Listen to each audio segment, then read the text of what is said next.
Hi friends, இன்றைக்கி வந்து நம்ம கிச்சனில் பச்சை மொச்சை குழம்பு தான் செய்ய போகிறோம். வாங்க அது எப்படி செய்யலான்னு வீடியோக்குள்ளே போய் பார்க்கலாம். அதுக்கு முன்னாடி நம்ம சேனலை சப்ஸ்கிரைப் பண்ணாதவங்க சப்ஸ்கிரைப் பண்ணிடுங்க. வாங்க இப்போ வீடியோக்குள்ளே போகலாம். இப்போது கடாயில் எண்ணெய் சூடாகிட்டு இருக்குதுல, வெந்தயம் சேர்த்துக்கலாம்.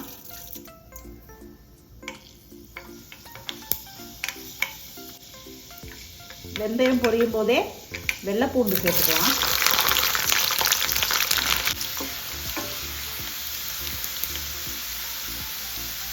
பூண்டு சேர்த்ததுக்கப்புறம் சின்ன வெங்காயம் சேர்த்துக்கலாம்.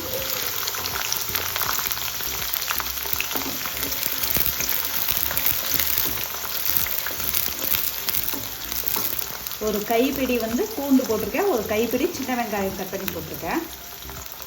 தேவையான அளவுக்கு உப்பு போட்டுக்கிறேன்.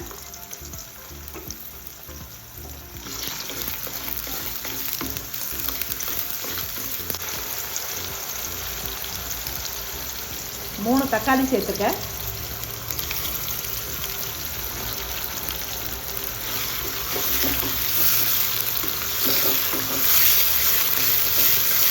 தக்காளி சேர்த்தோடனே மஞ்சள்தூள் சேர்த்துக்கலாம்.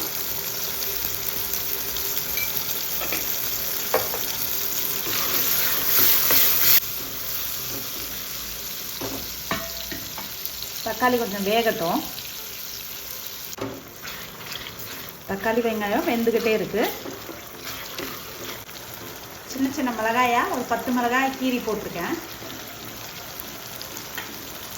மிளகாயும் சேர்த்தாச்சு. இப்போது தக்காளி வெங்காயம் கொஞ்சம் நல்லா வதங்கிருச்சு. இந்த தக்காளி வெங்காயத்தோட கத்திரிக்காயையும் சேர்த்து வேக விட்டுறலாம்.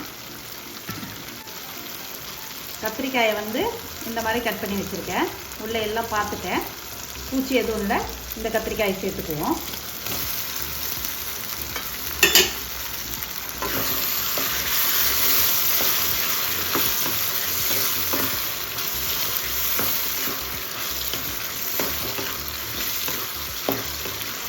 இந்த இடத்துல கொஞ்சம் தண்ணி சேர்த்துக்குவோம்.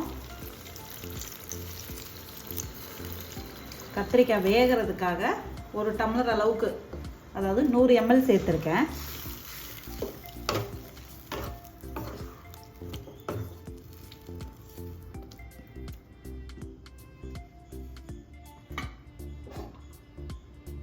மூடி போட்டு கத்திரிக்காயை வேக விட்டுருவோம்.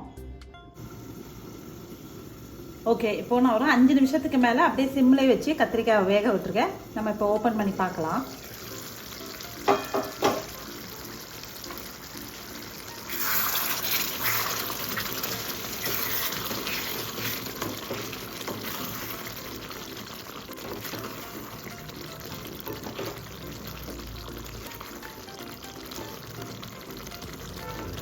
கத்திரிக்காய் ஓரளவுக்கு நல்லா வேக ஆரம்பிச்சிருச்சு. இந்த ஸ்டேஜில் நம்ம மிளகாய்த்தூள் மல்லித்தூள் சேர்த்துக்கலாம். மிளகாய்த்தூள் 1 ஸ்பூன்,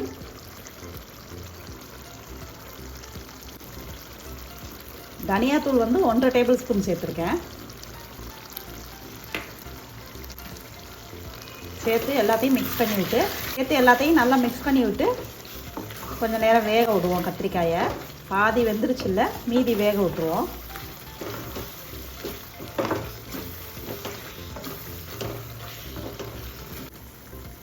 இப்போ கத்திரிக்காய் வெந்துட்டு இருக்கும்போது இந்த மொச்சையும் நான் வேக வச்சுருக்கேன். இது வந்து பச்சை மொச்சை, இந்த சீசனில் தான் கிடைக்கும். இதை வந்து வேக வச்சுருக்கேன். இதையும் சேர்த்துக்கலாம்.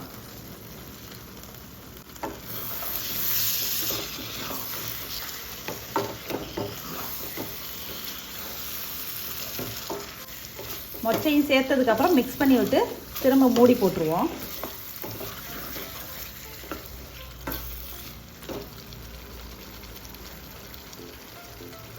கொஞ்சம் தண்ணி சேர்த்துக்கலாம்.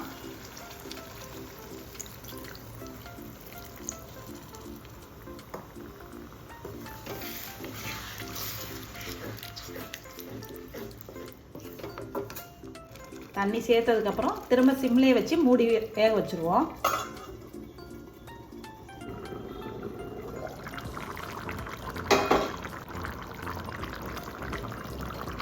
கொதிச்சுட்டு இருக்கும்போதே ஒரு வாட்டி ஓப்பன் பண்ணி மிக்ஸ் பண்ணி விட்டுறலாம்.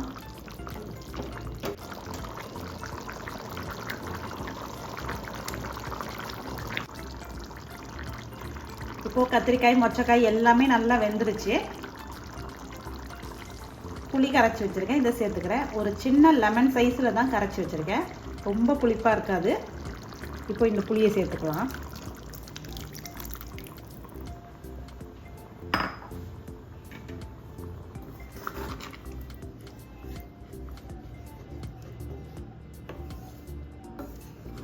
நல்லா கொதிக்க விடுவோம் இந்த குழம்ப. புளி சேர்த்ததுக்கப்புறம் நல்லா புளி வாசனையெல்லாம் போகிற அளவுக்கு கொதிக்க விடுவோம்.